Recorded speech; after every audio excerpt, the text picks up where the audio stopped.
La Ligue des Nations. Bonjour à tous les amis, j'espère que vous allez bien en cette période de Covid-19, de couvre-feu, de potentiel reconfinement. J'ai choisi de vous parler de la Ligue des Nations. C'était une blague. Cette compétition qui a été créée en 2019 par l'UEFA pour rajouter des dates dans le calendrier du football, parce qu'il n'y a pas assez de dates dans le calendrier du football, rajouter des matchs internationaux, faire de l'argent, voilà, la Ligue des Nations. Comment elle est née? Elle a été remportée la saison 2019-2020 par le Portugal, et tout le monde s'en fout, et ça sert à rien.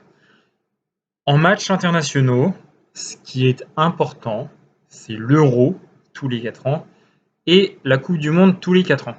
Et pour les Sud-Américains qui regarderaient cette vidéo, il y a la Copa América, qui est une compétition internationale très importante. Et pour tous les Africains qui regarderaient cette vidéo, il y a la CAN, la Coupe d'Afrique des Nations, qui est également très importante et qui a été remportée par l'Algérie. Voilà ce que je pouvais vous dire. Mais là, la Ligue des Nations, cela ne concerne que les pays européens. Et pour les pays européens, il n'y a que la Coupe du Monde et l'Euro tous les 4 ans qui importent. Le dernier Euro a été remporté en 2016 par le Portugal contre la France. Victoire 1-0 en prolongation. La dernière Coupe du Monde a été remportée en 2018 par la France. Victoire 4-2 contre la Croatie. Donc l'Euro devait avoir lieu en 2020. Elle a été reportée pour cause de Covid à 2021. On ne sait toujours pas si l'Euro 2020 aura lieu en Euro 2021, car l'Euro devait se tenir dans 12 villes différentes. C'était un projet qu'avait eu Platini, c'était dans 12 villes différentes. Et avec le Covid, vous imaginez bien que faire voyager 36 équipes dans 12 villes différentes, ça pose un problème. Donc voilà pour l'Euro 2020.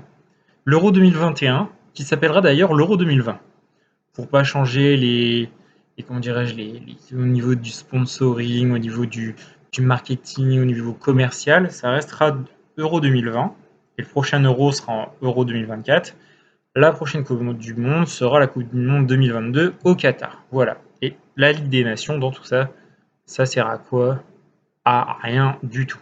Alors, je vais vous parler vite fait de la Ligue des Nations en vous proposant un peu le menu que l'on a eu sur les 2 dernières journées, qui étaient la journée numéro 3 et la journée numéro 4. Journée numéro 3, Andorre, Malte, 0-0. Île Féroé, Lettonie, 1 partout. Liechtenstein, Gibraltar, 0-1. Luxembourg, Chypre, 2-0. Monténégro, Azerbaïdjan, 2-0. Ukraine, Allemagne, 1-2. Espagne, Suisse, 1-0. Kazakhstan, Albanie, 0-0. Irlande, Pays de Galles, 0-0. Lituanie, Biélorussie, 2-2. Estonie, Macédoine du Nord, 3-3. Arménie, Géorgie, 2-2. Finlande, Bulgarie, 2-0. Norvège, Roumanie, 4-0. Angleterre, Belgique, 2-1. Bosnie-Herzégovine, Pays-Bas, 0-0. Croatie, Suède, 2-1. Grèce, Moldavie, 2-0. Kosovo, Slovénie, 0-1. Écosse, Slovaquie, 1-0. Irlande du Nord, Autriche, 0-1. Israël, République tchèque, 1-2. Russie, Turquie, 1 partout. Serbie, Hongrie, 0-1. France, Portugal, 0-0. Islande, Danemark, 0-3. Pologne, Italie, 0-0. Voilà la Ligue des Nations 2020. 2020-2021. Voilà. Pour la journée 3. Alors je passe à la journée 4, qui était la dernière journée. Lettonie-Malte, 0-1. Azerbaïdjan-Chypre, 0-0. Île Féroé, Andorre, 2-0. Liechtenstein, San Marin, 0-0. Monténégro-Luxembourg, 1-2. Allemagne-Suisse, 3-3. Ukraine-Espagne, 1-0. Donc l'Allemagne qui fait match nul, l'Espagne qui perd.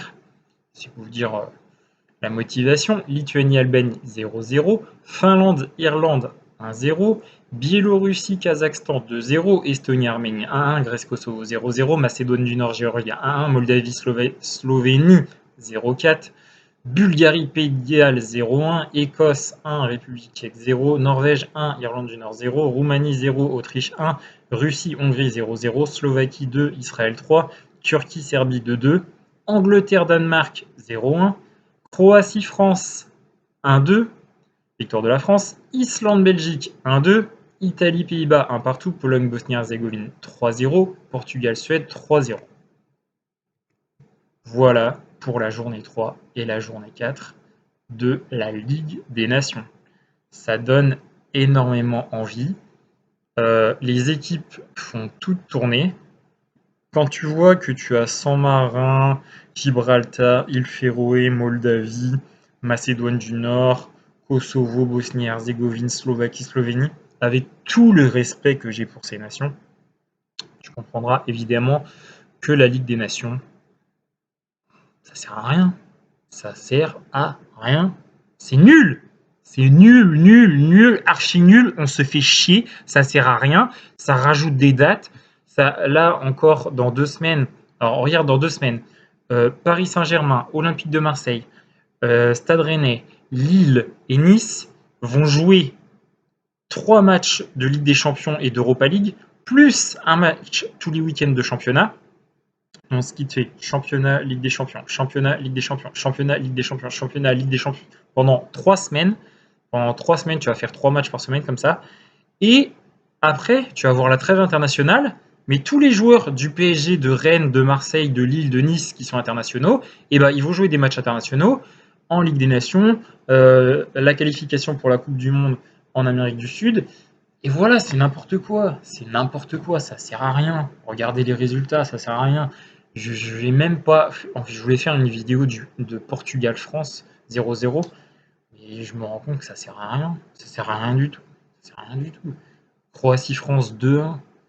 À part le record de buts de Giroud, je vois pas à quoi ça sert la Ligue des Nations. C'est bien, hein, pour lui, ça lui fait des stats. Il marque à tous les matchs, il est motivé comme jamais. Mais bon, c'est plus facile de mettre 50 buts quand tu joues contre des équipes de peintres en matchs internationaux que les buts qu'ont mis Platini, Thierry Henry, Zinedine Zidane, même Jean-Pierre Papin. Jean-Pierre Papin, il a mis 30 buts en équipe de France en 33 sélections. D'accord? Toi, tu t'appelles Olivier Giroud, tu as mis 40 et quelques buts, mais en 100 et quelques sélections. En 100 et quelques sélections. Et aucun but en phase finale de Coupe du Monde ou en phase finale d'Euro, hein, toujours contre la Moldavie, Luxembourg, Macédoine du Nord, etc. C'est pas compliqué. Donc voilà, à part les stats de Giroud, je ne vois pas à quoi sert la Ligue des Nations. Je ne sais pas si vous avez un avis là-dessus, donnez-le moi, ça m'intéresse, mais la Ligue des Nations, ça sert à rien.